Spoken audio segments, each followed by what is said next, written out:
For our live duel feature match, we have Chris Ho playing Monarchs 2.0 and me, myself, Tombox, playing Bosch Pepe. So Chris Ho is on the left and I'm on the right. So Monarchs came out pretty recently and we decided to do this feature match just for fun. And I guess we're starting with the dice roll right now. I lost the die roll, of course, and Chris will be going first. Monarchs typically want to go first. Just because they can actually set up pretty annoying locks against any type of pendulum players. Now, I haven't really been doing these live duels in a while, so yeah, it's time to get back to it, getting these games back into the scene. So Chris will take his time considering his first turn play. Monarchs do have some of the scariest first turn play, even though your opponent will know that you're playing Monarchs because, well, most cases, Monarch players don't play an extra deck. So he starts off with a Tenacity, revealing Erebus, which is one of the newer Monarchs.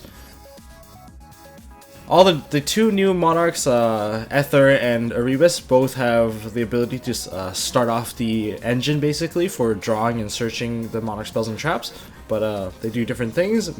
Erebus spins a card from anywhere, basically, hand, field, or graveyard back into the deck. It does not target, and Ether is like a hand trap Monarch that can tether out during your opponent's turn, but whenever it's tribute summoned, she will tag out another Monarch, basically, or 400 or higher monster. So he now plays the Pantheism, the draw engine card, ditches the March of the Monarchs and draws 2 cards. Now that card also has an effect in the graveyard where if you banish the card, which is what Chris is doing right now, you get to reveal 3 Monarch spells and traps, and your opponent will have to add one of them to your hand. Really good card. It's what makes the Monarch engine flow, basically. Now, I played Monarchs in a previous video, like through the, I guess through Dueling Network, and I also played it through Yu-Gi-Oh! Pro. Chris is carefully considering his search. Normally, because he already played the Tenacity, showing me a Tenacity will probably make me give him a Tenacity, since he can only play Tenacity of the Monarchs once per turn, which is the search all, basically. So at least I don't give him any cards further, but most likely he's not going to give me that option, so he's giving me March of the Monarchs, which is actually a really decent card, and most people seem to underestimate it. Return of the Monarchs, which I believe is to be a win more type of card, but opening that turn 1 is also very, very good. Because that means you'll be able to fetch yourself. Say you summon an Erebus, you can fetch yourself an Ether to go with it. So at least you have something to tribute off. Now, so my choices are March, Return, and Stormforth. To be honest, all these choices suck. March, Return, Stormforth. But March is the one that doesn't exactly do anything actively, so that's why I decided to go with that. Giving him a Stormforth is absolutely the worst possible thing I could do because, well, think about it this way. Stormforth outs like a lot of monsters, like all the Cosmo big ships, and basically it eats up Rafflesia, it can burn your Cyber Dragon Infinity Negation. It's just like an overall like priority card to negate, and losing a monster like that would just really suck. Now, the biggest difference between TCG and OCG during this particular format, so now Chris also plays an Upstart. Now the difference between the format is that we don't have Azathoth or Shockmaster as a Pepe player. And that's actually huge because the ability to stun them turn 1 was amazing.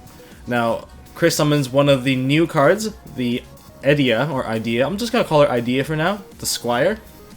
And her ability allows Chris to tag out a new monster, Eidos, from the deck. So basically she summons monsters with 800 attack, 1000 defense out of the deck. But when she's sent to the graveyard, she pretty much adds one of your banished Monarch spell traps back to your hand. Chris now activates Domain of the True Monarchs, and he lowers the level of Erebus to 6, so now it's only a 1 tribute monster required.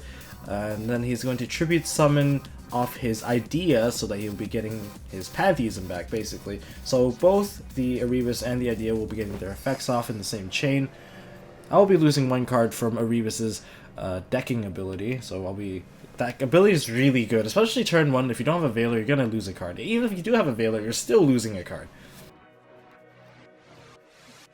Now Eidos has the effect to give you one additional tribute summon for your turn. So that's why when you summon out Idea, you tether out the Eidos. Eidos will give you another summon, which gives you a total of 2 tribute fodders for your level 8 Monarchs. Now, because of the strength of Monarchs, like, I don't really see it being a total problem that you were kind of revealed basically based off of your extra deck, because Monarchs can force you to play with only 4 cards on your very first turn, or 5 cards, and they can also play Thestalos, which reveals your entire play for the next turn, which is, like, honestly, it's very scary. And not only that, they can also run Zaborg. If they see you having an extra deck, they can just like, oh, Mega Zaborg, blow up your entire deck. So now he drops the March, so now basically it's a blanket protection. All the tribute summon monsters on his side of the field cannot be targeted or be destroyed by card effects. Therefore, Raigeki is pretty much useless against him. And I can't really use like my extra deck monsters like Estelle or anyone like that. And he does have Dominion already played. Or not Dominion, Domain of the True Monarchs, which is the field spell. If he controls the only tribute summon monster, basically what happens is I cannot summon anything from my extra deck. So with Erebus there, I am now kind of locked. So I activate Clash of the Draco Rivals to special summon out of my deck. Now I'm gonna give him 2 choices. Probably, well, Vector is definitely one of them. I will be choosing between Luster and Master, depending on what my uses are. Now I'm just thinking about like the follow-up play, because my hand is actually pretty good if I actually went first, but seeing that I am actually locked out of my extra deck, it is not ideal. And Monarchs having like 2800 attack points is making it a very difficult decision for me to actually continue on with my play, as I won't have very many plays.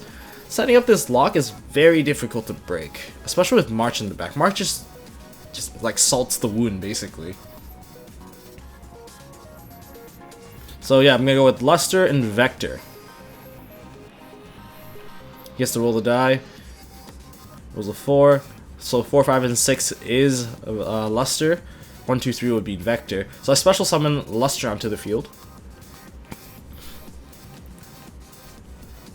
I do see that I have Monkey Board in hand, so I can get out of this lock.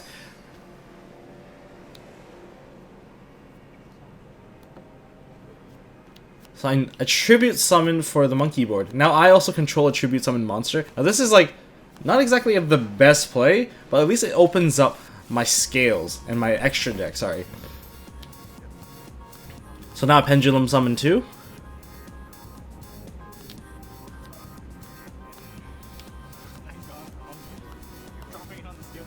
Yeah, so right, I see that like if I actually just like put the Monkey Board on seal, I would still be like locked out, and I actually potentially can die next turn.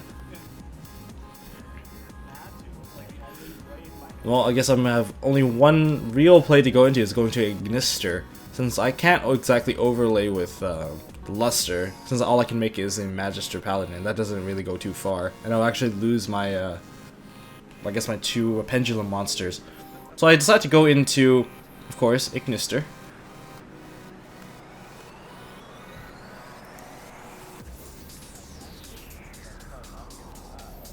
Now that I've gone into Ignister, I can also use Ignister's effect to actually summon out another Paladin, not Paladin, but another Draco Slayer monster out from the deck. I think I'll be summoning out Master. Master would be a good choice. I already see 2 Lusters, so I might as well get the Master. Master is a better generic monster to get out. Now one of the reasons why Monarch players don't like their decks like revealed early on, even though we don't have Shockmasters or Azathoth, is that Abyss Dweller still hurts them. If we can set up a turn 1 Abyss Dweller and like prevent them from doing a massive stunning play against us, say we set up some way to not give them that option of locking us out, and or use Dweller to like stun their graveyard, it makes it very resource heavy for them to make any plays. That's why they don't like it. And consider the token thing, putting tokens in the extra, but that's cheating, so don't do that. You'll get disqualified. It's been already confirmed by Konami. So I'm considering putting the last card in my hand, which would be the Instant Infusion, to get another body to make Xyz play, so I can Xyz into something, which would most likely be a Dweller.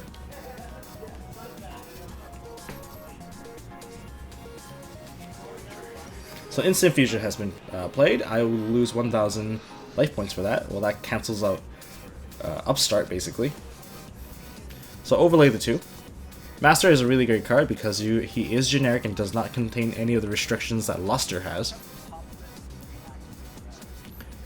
I can only stun him from like one turn because I have to get rid of that field spell.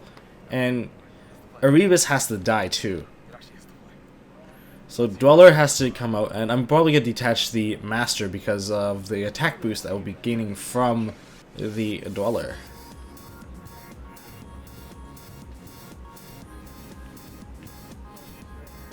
Overall, the one thing that I compare these two decks with is Pepe feels like Telenet. I played through like several of the older formats, and Pepe definitely feels like Telenet. Has the ability to set up super consistently and threaten lethal basically every turn. Whereas Monarchs, at the resource level, they feel like Necros. Even if they're top decking, as long as the graveyard is fully set to replenish all your resources, you will be able to kill them in like one easy swoop. That's what it feels like. I don't know, you guys can agree with me on that one or disagree. Like, what do you compare these two decks to? So Abyss Dweller will swing over the Eidos, and the Ignister will attack for 50 over the Erebus. Now the field spell on his side, whenever you attack with a tribute summon monster, your monster will be gaining 800 attack, but only when you attack. Ignister's effect, I will now be popping my own monkey board that was tribute summoned, and I'll get rid of the field spell. Not sure if that was an actual good play, but because it gets rid of my my monkey board, which was like basically my contingency plan in case he does get the field spell again. But seeing that I got rid of his field spell, I'm like, I don't think I need to keep this on board. That could be the wrong call, because right now the only target for him to really kill is Abyss Dweller. And Abyss Dweller is weak, so he'll use Monarch's effects to kill off my Ignister, and I have no hand to actually defend anything he does. Seeing that he still has Pantheism, I have to stand by face stun him with the Abyss Dweller. Now he's doing the end phase summon out the Prime Monarch, which is the new trap. So when it comes out, it's actually a monster, not considered as a trap. The reason why I didn't use Abyss Dweller on that, because he can still chain his trap to Abyss Dweller, which would have made me lose a material for free, and that's, to me, not worth it. And that means on his turn, it'll be only 17. So on the standby phase, I stun it, and he lets it go.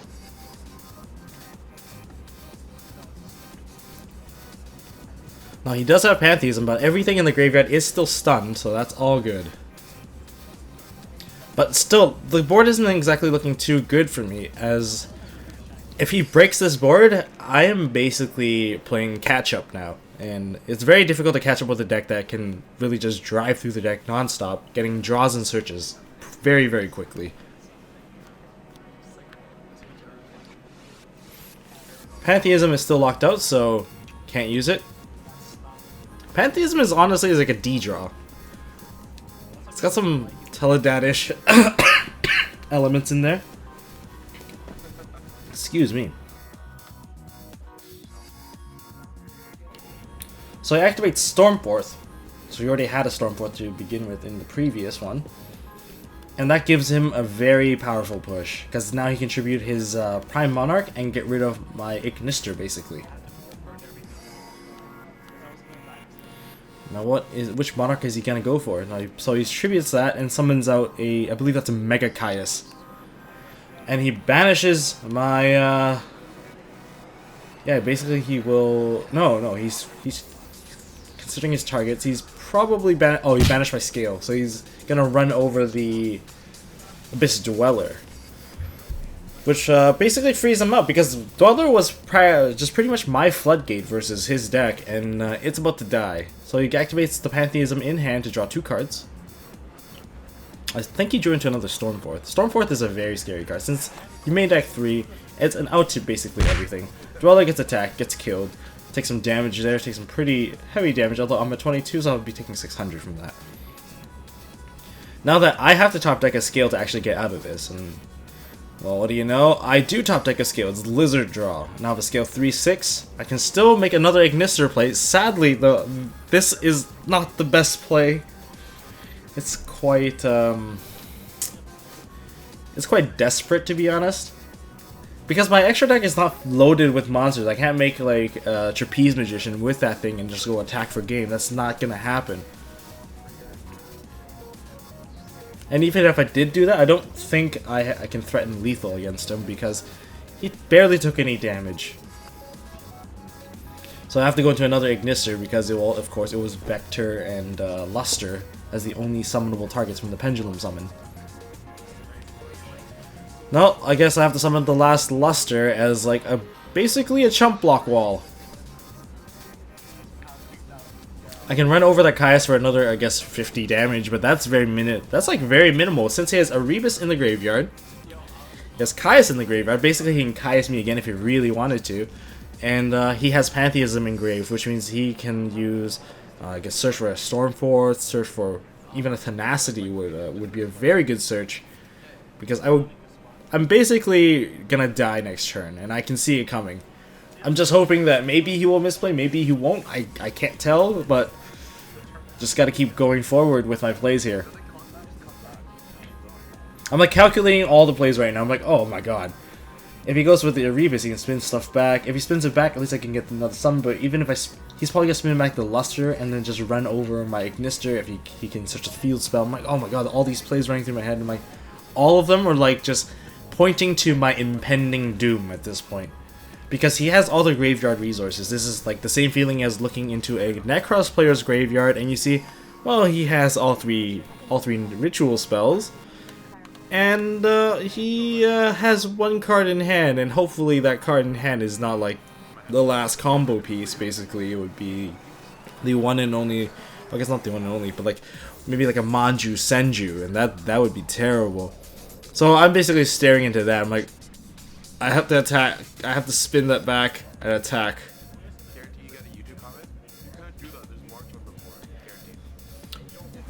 So I pop my other side of the scale to spin him back with Ignister. Now, Ignister's effect does not target. It targets my own. I guess it targets one of my own Pendulum monsters or any Pendulum monsters on the field. And then when it resolves, it just spins back one of my opponent's cards. Or any card on the field. At least that's what I chose for it to do.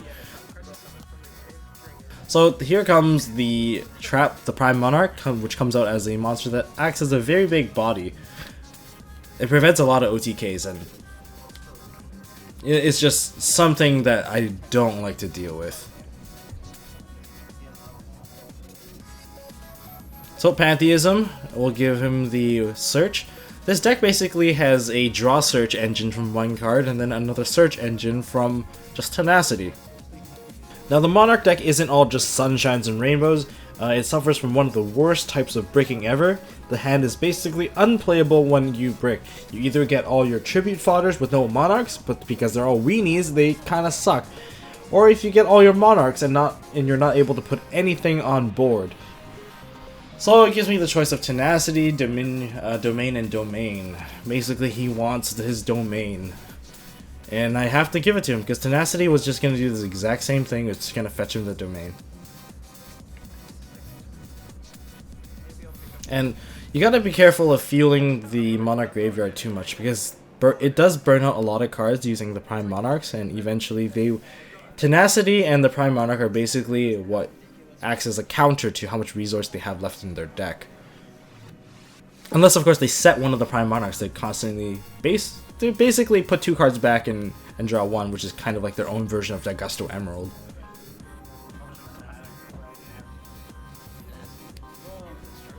Whoa, tried to add an Aether there, but that's not going to happen. So it's playing a Tenacity, adding a Return of the Monarchs. This part is probably not going to end well for me. Probably should just scoop right now. But I'm going to let you guys watch it play through and see what happens. So cards in hand, what do I got? I got no cards in hand. I don't think I even have a next turn. So Domain has been dropped onto the field. Lower the level of Erebus. Plays Return of the Monarchs. Tribute Summon. Chain Link 1, 2.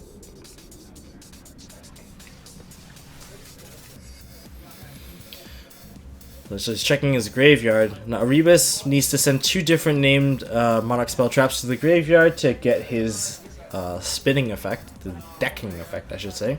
And March, well I guess March is protecting it, but Return is giving him Aether. Here we go. So he throws the Prime Monarch into the graveyard along with another domain. I guess he won't be needing another copy of domain. Domain, not sure if you want to run 3 or 2 copies of it, because opening 3 is really bad. Well, there goes the Ignister spinning back into the deck. Now the Luster left.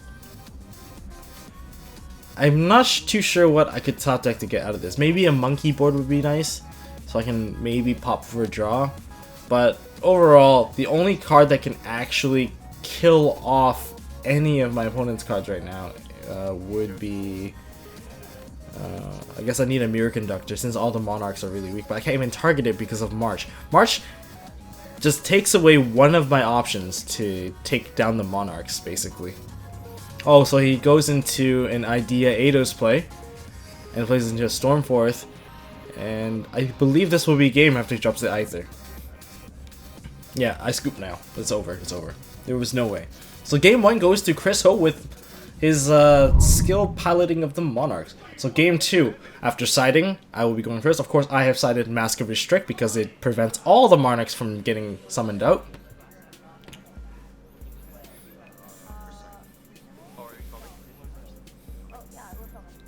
So here we go, starting off with the draws. Now, the thing about Monarchs is they are very susceptible for Floodgates. Just like any other deck, except that their Floodgate prevents them from playing completely. So I decided to go with my gut feeling of what happens when you play against Pepe is you set up like an unbreakable board basically. So I open with Monkey board will search Skullcrobat. I'm like, summon Skullcrobat. Any effect Veiler. No Veiler. Veiler test has been passed. Or Veiler check. So I'm looking at my hand. I have a Maxi in hand, which is pretty useless, and I need to get the right number of monsters on the board.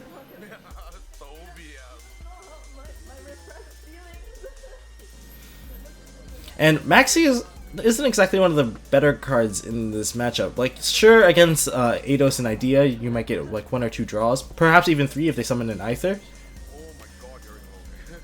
But here we go. So I searched like a turtle, and now I'm gonna be pendulum summoning 3. Should be 3. If I remember correctly, I did summon 3. Summon out the Maxi, Sorcerer, and the Damage Juggler. Popping Max C and the Monkey board.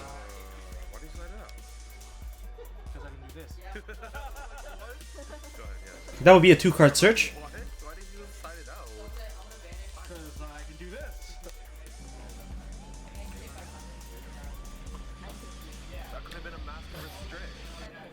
That could have... Chris jokes around saying that could have been a Mask of Restrict. It would be too late if it was a Mask of Restrict, because then you would have it set up already. So I'm adding myself a Lizard Draw and a Monkey board. Now note that I did not use Guitardle's effect yet.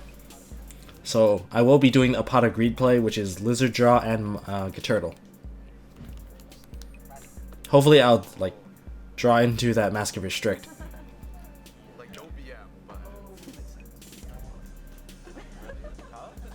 So I'll play the Lizard Draw, Guitardle's effect. I'll draw 1. Lizard Draw's effect, pop it, draw another. See, Pot of Greed. That's great. I still have a Monkey board. I set... So I searched the Monkey board, I just wanted to confirm, and set 1. Overlay for 3. Now, don't forget, I already performed the Veiler check. Of course, I haven't done the... I also did the Ghost Ogre check too, because Monkey board went through. All these things you have to keep in mind before you actually make this play, because not everyone's going to be as lucky or as successful as this. Going to Ptolemaeus. Ptolemaeus will be detaching 3 with the... everything into Cyber Dragon Nova, and Nova will go into Infinity. Guaranteed. There's the CDI. Banish the damage juggler to get a search. Probably gonna go for the plush fire. Plush fire or mirror conductor. Those are the only two targets I would really care for at this point in the game. Because what one am I gonna go for?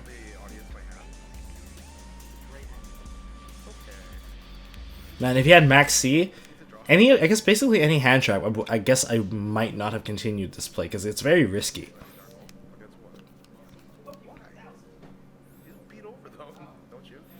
Come on, Tombox, there's not that much that you can search. Okay, there's the plush fire. Man, I'm so slow.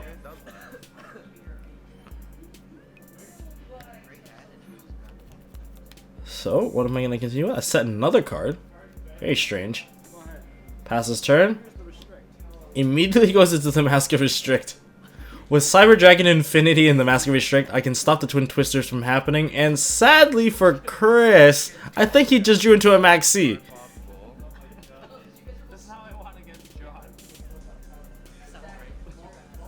I don't think there's very much he can do. He can summon and do his things, but I'm not going to do anything that doesn't involve not protecting my Mask of Restrict. Cyber Dragon Infinity, unless he's gonna die, like the last breath of CDI, I'm not gonna do anything unless it hits Mask of Restrict.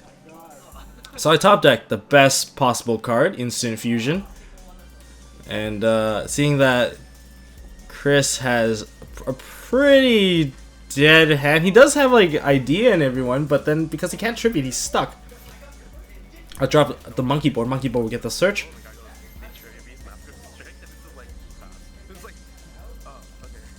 Another thing that was pretty common in OCG is they go Naturia Beast Mask of Restrict. Yeah, which is what Chris is telling me at this point in the game. It's like, oh, if you do Mask of Restrict and Naturia Beast, you're pretty much dead because it's going to be past turn non-stop. So hopefully your side deck can deal with these things, Monarch players. One very good card to consider, seeing that everyone will be siding Mask of Restrict against you, is Trap Eater. Trap Eater will bypass everything since it doesn't activate. Cyber Dragon Infinity cannot negate that. And think of it as the Glacial Sea Turtle Kaiju for the back row.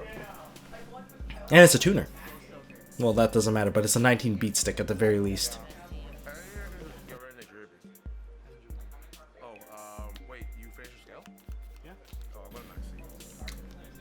So Chris immediately drops the Max C, knowing that I'm probably going to do a Pendulum Summon.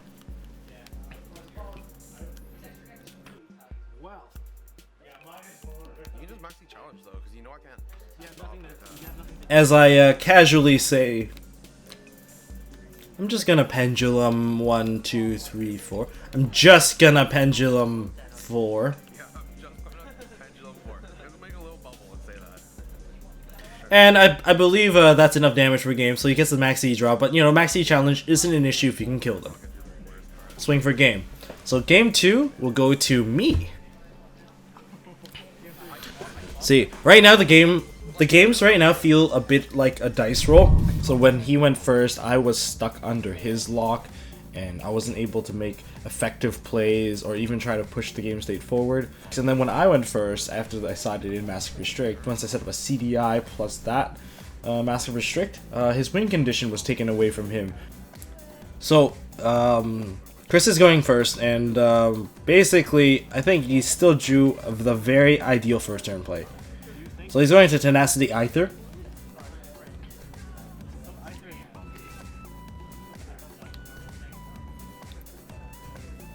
He adds himself a Pantheism.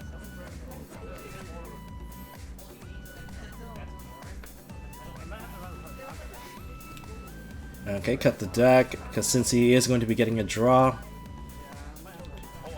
And I think he also has the Trapped Ditch with Pantheism. So Prime Monarch is going to the graveyard, so he has Tribute Fodder basically. Draw 2 cards. Another Pantheism. Oh, is that a Pantheism or an Upstart? It's something. But that's a pretty ideal start. since he will probably be able to get the field spell very easily. Now, one reason to run 3 copies of the field spell is that you can go into it much more often. Oh, he's giving me the choice, and this is kind of annoying, honestly. This is like the annoying 3 choices. I have to give him March because I don't want him to take any of the Win More cards or the very versatile Monarch Stormforth.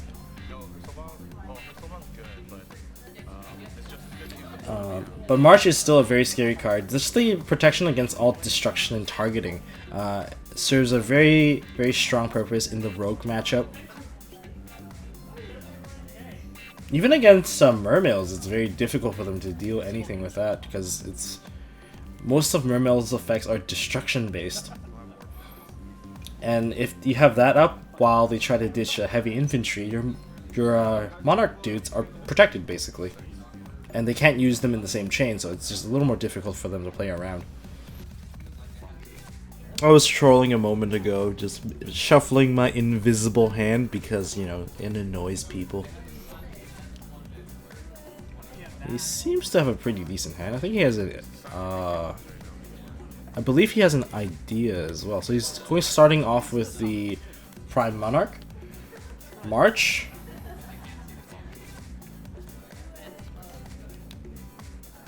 Tribute over Vanity's Fiend. Oh, this is what I would hate to see the most. Majesty's isn't even as that bad because making a Trapeze Magician can run over it. Vanity's is a problem. There is, at the moment, not too many people run outs against it. Like, I forgot to side in Chalice, but Chalice would be a good side. Oh, I dropped a Twin Twister. Whoops.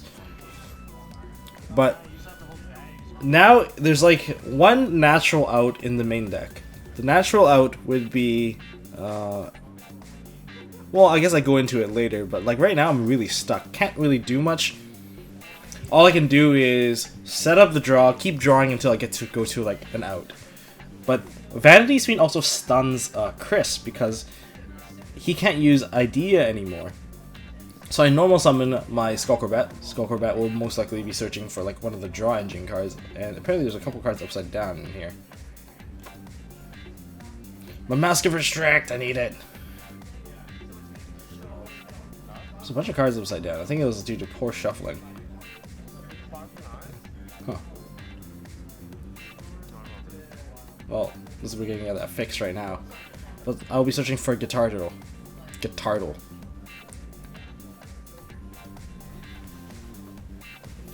So, passing on to the cut. But yeah, I see a Lizard Draw in my hand, and definitely I'm going to go with the Pot of Greed play. Pot of Greed being Guitar, Toll, and Lizard Draw. It is really free, honestly. So I activate the Lizard Draw, go for the Turtle Draw, and then Lizard Draw. Pot of Greed 2.0.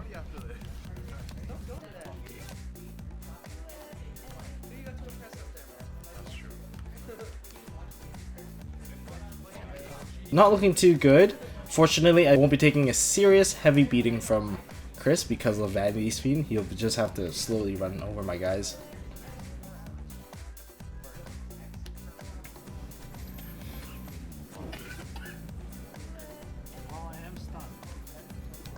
I'm very stunned, unfortunately. Set 2 cards. As long as one of them is Mask of Restrict, it should be a very, very slow and grindy game.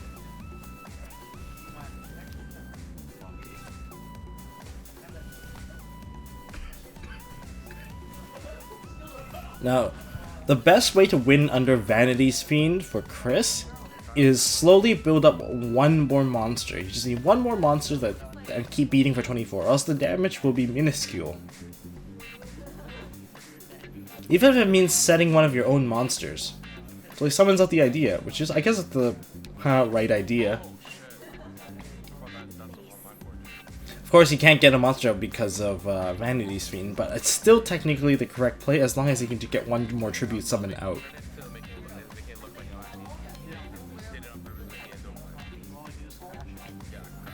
And even if he loses idea right now, is not too bad because he will be able to fetch back one of his spells. And if he fetches back Tenacity or Pantheism, it could spell trouble for me, as he can get a Stormforth out. Anytime I have to put out a monster, he can Stormforth and get a free tribute off of that too. So drawing into Eidos would pretty much seal the deal and kill me off. So Skullcrobat dies, I'll be taking a nice 600 damage. So in main phase 2, he activates Tenacity, revealing the Aether he has in hand. Aether is actually a pretty scary reveal because now I know I can't exactly do anything to his Vanity Fiend without it getting tagged out. So ideally right now I'm locked and I'm trying to go into a Mirror Conductor. The reason why Vanity's Fiend will need 2 monsters is mainly because of that pesky ass Mirror Conductor. As Vanity's Fiend cannot run over the Mirror Conductor that's set, and as long as I can drop another monster with 1200 attack points or more, I will be able to run over that Vanity's Fiend and basically break the floodgate. And don't forget, it's a race between both of us right now, because if I get Mask Restrict right now, he'll be stunned too, so he'll be wanting to look for his outs. So now he's going into Pantheism, giving me really crappy choices. They're bad, because the Stormforth is really bad because it can potentially put that second monster on board. And Dominion, well, Dominion's Domain, I keep calling it Dominion, that's the old Japanese translated name. But I had to pick Domain. Domain might lock me out and give him like a lot more attack points, but honestly, I don't want him to be able to put the second monster on board. That, to me, is scarier than being locked out of my extra deck, since my extra deck basically is already locked from Vanity's Fiend. Now, one point that I may have overlooked in this situation is that the 800 attack boost will screw over my Mirror Conductor, since it gains it during damage calculation, and I activate mine, in a damage step. His 800 will apply over my attack swap, meaning he'll still run over my Mirror Conductor, which really is a bad situation. If only I could dig into a damage juggler, some way or form.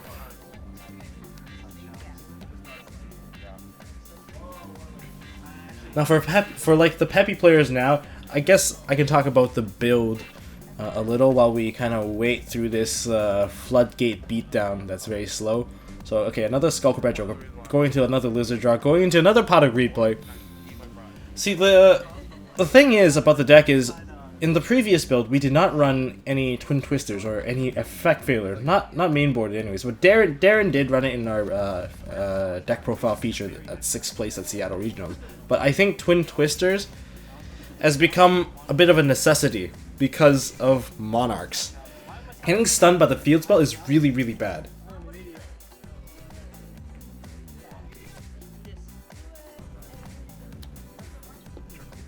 So Turtle draw.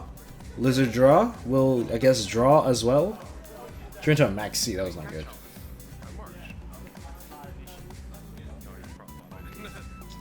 Well, I guess this time I'll be taking a little more damage than before, since he now has the field spell. So an additional 800 damage on top of the 600. So I'll be taking 14 from now on. But I did draw into another card that I just set, so maybe this will slow the game down a little. Pass turn. End phase, he's trying to banish. I'm just like, no, you can't! He really wants that tribute fodder, yes. Playing under Vanities is something that not everyone kind of remembers. Because Aether's effect to tribute summon during your opponent's turn is a tribute summon. It's not special, it's a tribute summon, so you can definitely use that hand trap, even if you're under Vanity's Emptiness or Vanity's Fiend.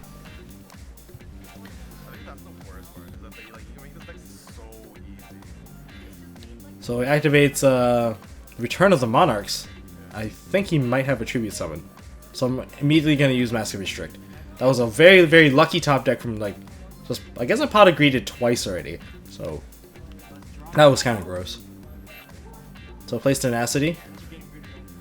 He reveals the Aether that he always had in hand. Mind Crush would be ideal. speaking of Mind Crush does not seem that bad of a card right now.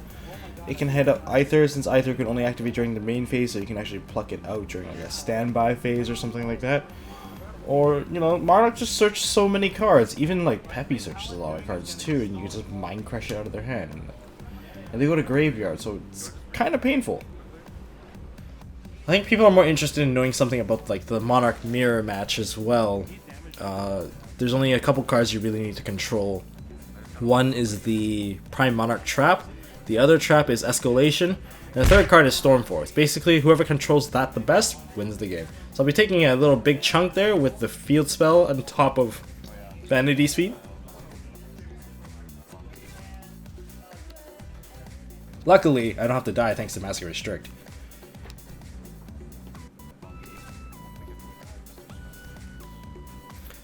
And he goes into a Rhoda. It's pretty good. Now he has ID as well. So if he so chooses to break his own Floodgate, it could end up killing me, basically. Or if he draws into an Eidos. Eidos will definitely be the end of the game. Now I drew into a Damage Juggler. Now I get the opportunity to actually go get basically my Mirror Conductor.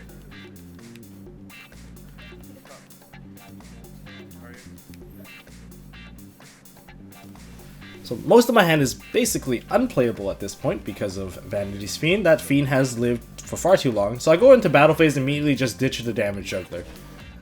Remember, Damage Juggler is a quick effect. You don't really need to chain that onto anything. You just have to be in the battle phase. So right now I'm going to main phase 2, adding the Mirror Conductor. All Damage Juggler does is basically negate the next battle damage. The next battle damage. Kind of like Necro Gardener. Think about it that way. And of course that, who could know what that set card was? Now on the surface this looks like a terrible misplay. Like, oh, he has his field spell, he has his March of the Monarchs. I can't target his card and he can just run it over even if I could. Now, that's the bait that I set up so that hopefully he just goes into the swing and shows how futile my plan was. So when he declares his attack, I can chain some of my own things. However, he should be suspicious of the 2 back row.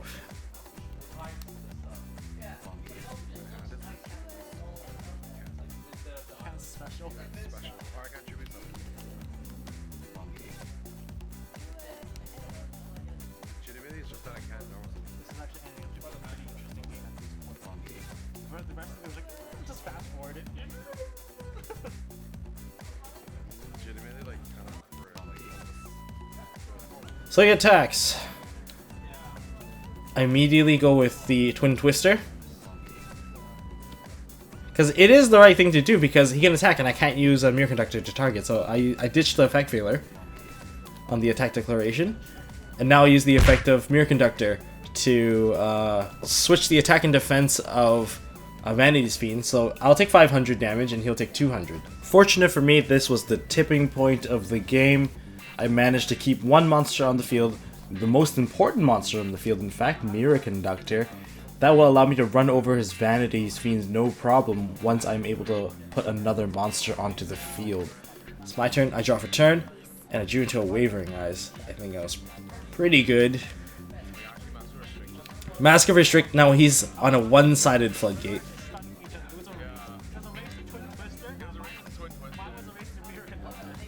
Oh, here we go. Here comes the play. Normal summon out the Draco Slayer, Luster.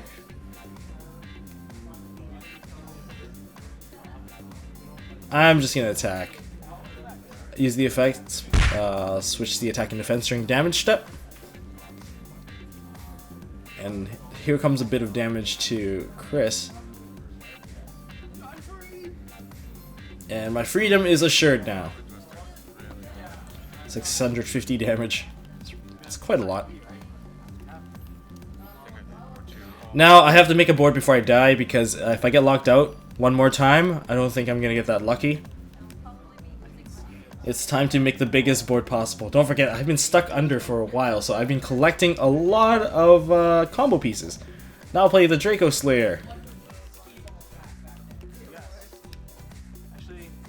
Battle phase.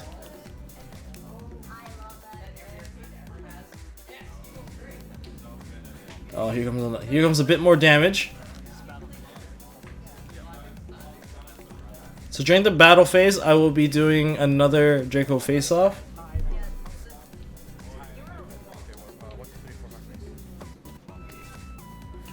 Oh, he hits the Vector. Vector will be swinging for another 1850. Oh, as I try to swing, I fail. He does have his Monarch trap, the Prime Monarch, to block it. It's 24 defense, not gonna go through. But just because he's there, it doesn't exactly change anything that I still have full access to my pendulum summons now.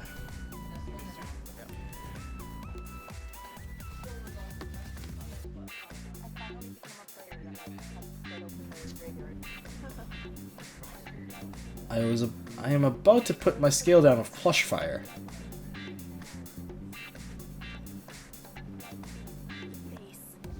Just calculating plays, Okay, Wavering Eyes first.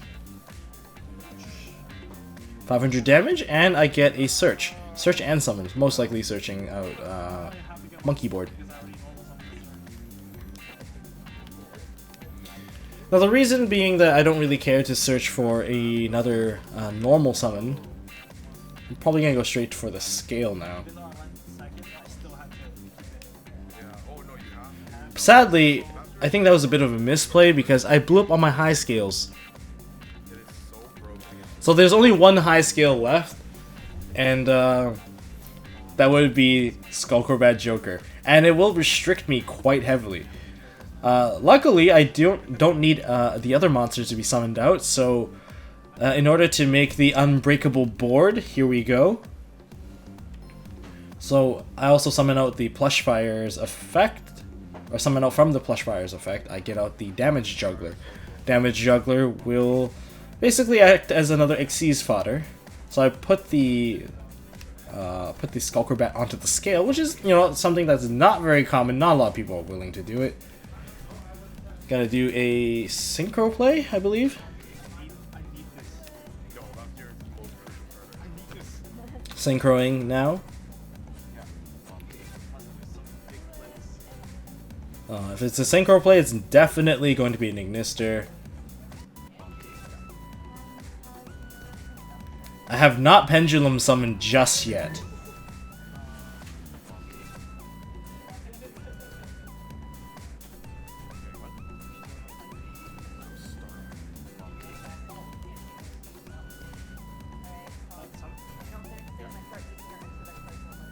Now using the effect to summon out one more dude, I happen to have one left. There should be another luster in here. The last luster, the final luster, is here.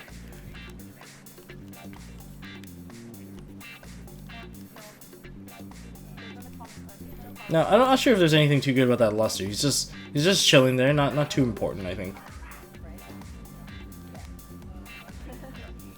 Okay, now I'm gonna definitely pop out the luster, I think. Targeting the luster, popping it. Spinning back, most likely spinning back the Prime Monarch because it is the problem. Now that I've cleared the field of luster, I can probably make a bigger Xyz play if I need to. Special summon out the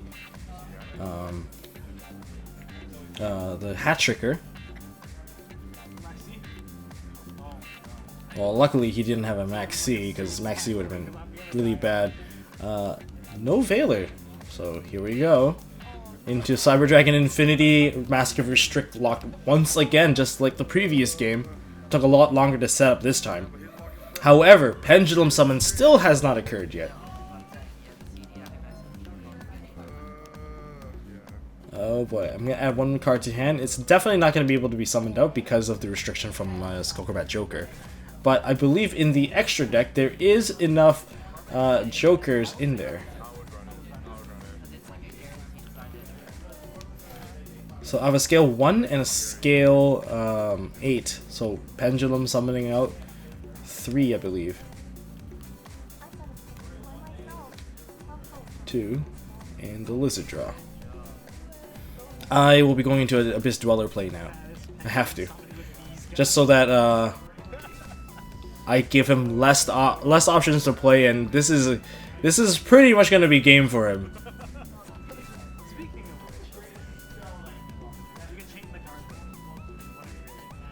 He draws the card.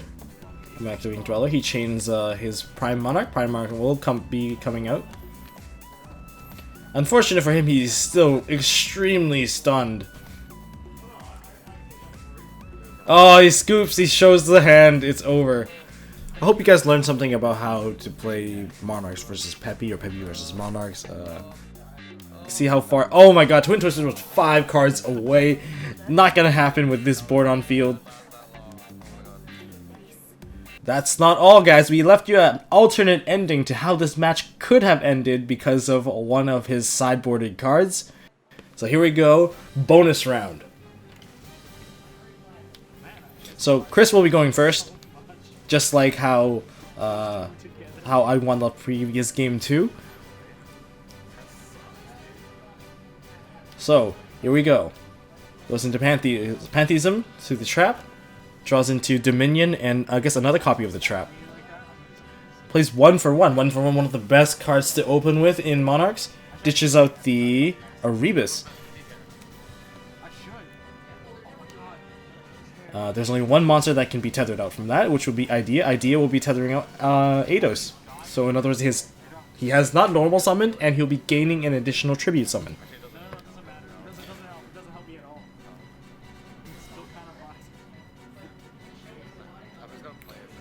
Alright, here we go. Going to the Pantheism, getting a search. I don't think I have a choice now. It's going to be Tenacity, Tenacity, and probably another copy of Tenacity, maybe?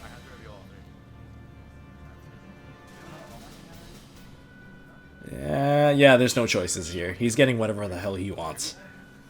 Just take your Tenacity.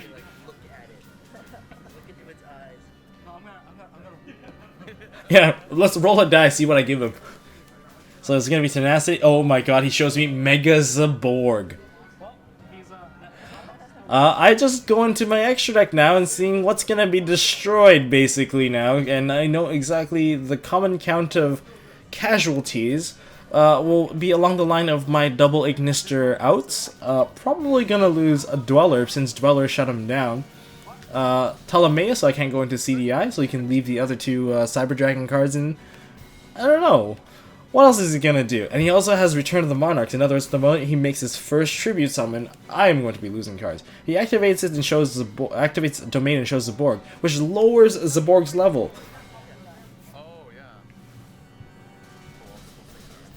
Summons out Zaborg. Zaborg will be targeting himself. Pretend I'd have Veiler. No Veiler. Here we go, guys. This is going to be a problem. Chainlink 1, Chainlink 2. There's also another thing happening with Return of the Monarchs. He'll be fetching another Monarch card. And that's not going to look good. So I'm about to lose something in my extra deck. And something, I mean, cards like... basically, he gets to sift through my extra deck now. And there goes Ptolemaeus. Yeah, the mentioned 4. Ptolemaeus, Abyss Dweller, Double Ignister, Castell's dead. One more card will be heading out now. And Nodin, so Instant Fusion is also dead. If he kept it as level 8, probably will lose 2 more cards. I'm guessing it's going to be like a Diamond Direwolf and a Trapeze Magician. So, yeah, I have basically no win condition. I am completely locked out.